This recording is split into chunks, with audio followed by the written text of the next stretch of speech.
должен сидеть в тюрьме. И людей не беспокоит, каким способом я туда его упрячу. Виктор Храпунов 20 жылға сотталуы мүмкін. Алматы қалалық қылмыстық істер бойынша мамандандырылған аудан аралық сотында Храпуновтарға қатысты жар сөздер басталды.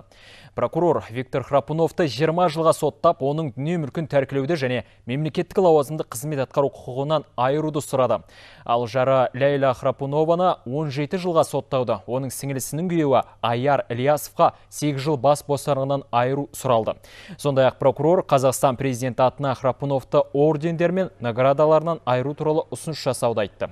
Айта кетейін, ерлі-зайыпты Храпуновтарға қылмыстық топ құру, алаяқтық, паралу баптары бойынша айып тағылған. Алматының бұрынғы әкімі Қазақстанның энергетика экс-министрі 69 жастағы Виктор Храпунов